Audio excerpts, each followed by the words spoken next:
Kita sama-sama tahu bahwa permukaan sebuah bata ringan itu adalah halus seperti ini.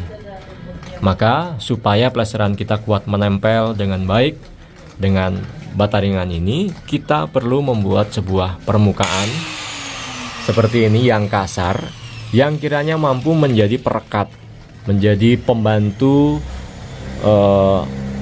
campuran plesteran supaya dapat mengikat erat pada saat proses pengaplikasiannya maupun hasilnya nanti. Ini biasa disebut di lapangannya dengan pekerjaan kamprotan.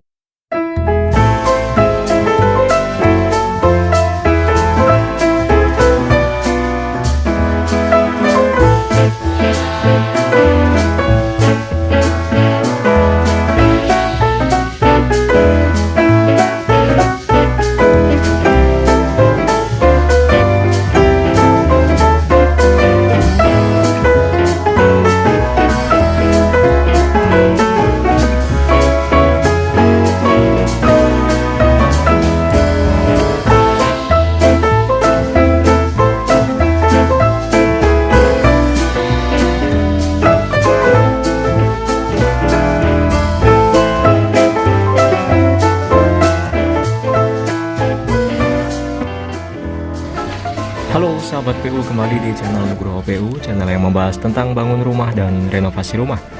Semangat membangun untuk sahabat PU semua. Kali ini saya sedang berada di lokasi proyek renovasi rumah satu lantai yang dijadikan rumah dua lantai. Tahapan yang sedang berlangsung adalah pemasangan konstruksi atap, baik itu pembuatan sopi-sopi, pemasangan kuda-kuda baja ringan, dan pemasangan aluminium foil untuk lapisan peredamnya.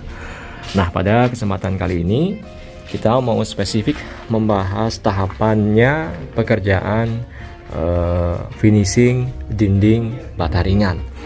Sahabat PU, keseluruhan dari dinding baru di rumah ini itu pakai bahan bata ringan. Penyebutannya adalah bata ringan, sahabat PU, karena kalau disebut dengan Hebel itu kurang tepat. Hebel itu adalah sebuah merek ya. Jadi bata ringan yang umum diperjualbelikan di kita itu ada dua jenis ukuran. Yang pertama yang ketebalannya 7,5 cm seperti ini, dikali dengan 20 cm, dikali panjangnya 60 cm. Nah, ukuran yang kedua adalah yang ketebalannya di 10 cm. Nah, ukuran 7,5 cm ini nanti ketika sudah diplester sisi kiri dan sisi kanannya, ketebalan dinding yang akan kita dapati adalah di 12 sampai 13 cm. Nah, kita pakai yang ketebalan 7,5 cm tersebut ya. Oke, nah untuk memfinishing pasangan dinding bata ringan kita ini pakai apa? Kita pakai campuran semen dan pasir seperti pada umumnya pekerjaan plesteran, sahabat PU. Nah, tahapannya adalah seperti ini. Jadi yang pertama, sahabat PU harus melakukan pekerjaan kamprotan seperti ini. Campuran dari semen dan pasir bisa diperbandingkan 1:4 atau 1:6, sahabat PU.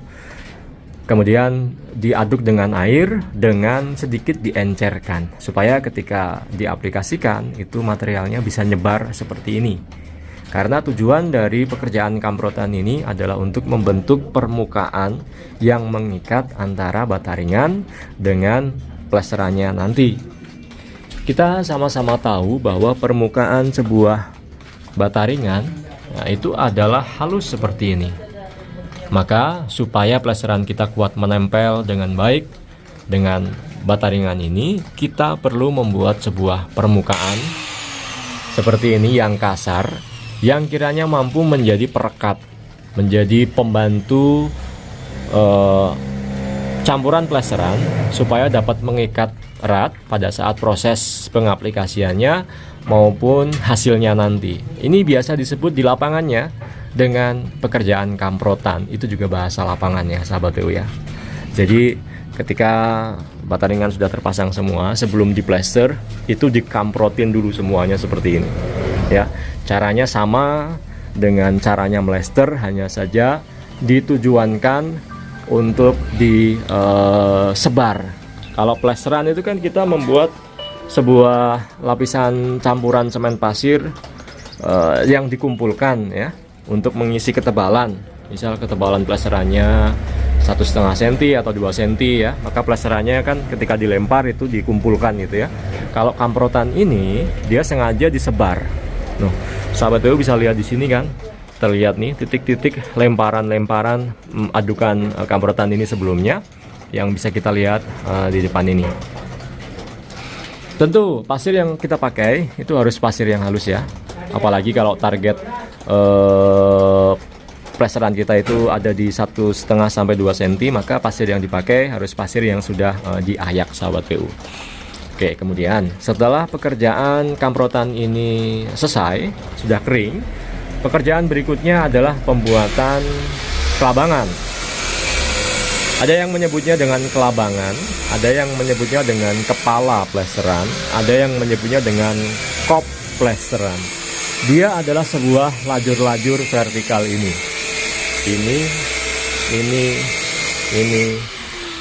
dan seluruhnya yang ada di atau yang terlihat di depan kamera ini, sahabat PU. Ya, tujuannya adalah kepalaan plesteran ini bisa menjadi acuan pada saat proses pekerjaan plesteran ya.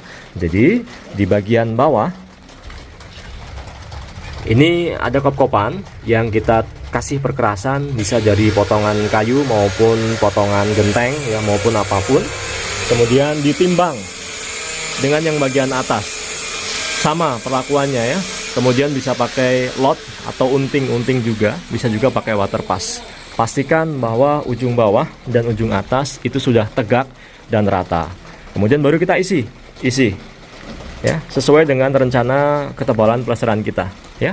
Jadi kita kan tahu ya bahwa plesteran itu harus rata, harus tegak ya, dan halus ya, seperti itu. Maka kita mengacu pada kop-kopan atau kelabangan yang kita buat ini ya. Dengan adanya kop-kopan ini, nanti pekerjaan plesteran di dalamnya itu dapat dengan cepat kita kerjakan ya. Jadi cukup mengacu dengan awalan yang sudah kita buat sebelumnya. Jadi pasang titik di bawah, pasang titik di atas, kemudian di lot, bisa pakai unting-unting atau bisa pakai water pass, kemudian diisi, kemudian dididar dan dihaluskan seperti ini. Nah, dihaluskan seperti ini sehalus plesteran yang kita rencanakan nanti ya. Kemudian biarkan kering, dan kelabangan ini itu diberi jarak kurang lebih di 1 meteran, bisa di 80 cm, bisa di 1 meter, bisa di 1,2, bahkan bisa di 1,5 meter sahabat PU ya. Nih ya, ini dipasang dengan jarak sedemikian. Nah, kemudian ketika kamprotannya sudah kering ya, kemudian kop-kopannya sudah kering, baru setelah itu kita bisa masuk ke pekerjaan isian plesterannya sahabat PU. Nah, nanti ketika plesterannya sudah kering, baru kita bisa menginjak ke pekerjaan acian. Nanti ketika aciannya sudah kering, baru kita bisa menginjak ke pekerjaan cat dasar. Cat dasar sudah kering, kita bisa menginjak ke pekerjaan pamir, kemudian ke pekerjaan pengecatan ya. Untuk membuat sebuah dinding yang bagus itu runtutannya banyak ya sahabat PU ya, dan tahapan demi tahapan harus terlaksana dengan baik sahabat PU. Di sekeliling dari proyek ini ya, itu masih ada yang berupa permukaan bata ringan ya, kemudian ada juga yang sudah terkamprot dengan baik beserta dengan kop-kopannya ya. Kemudian di area ini belum ya, karena kita paralel ya kerjanya. Ada buat tangga, kemudian ada yang nyusun rangka baja ringan, ada yang melakukan pekerjaan finishing dinding ya, paralel. Jadi supaya efektivitas pekerjaan dapat tercapai. Saya pikir demikian yang dapat saya bagikan. Semoga bermanfaat sahabat PU, semangat membangun.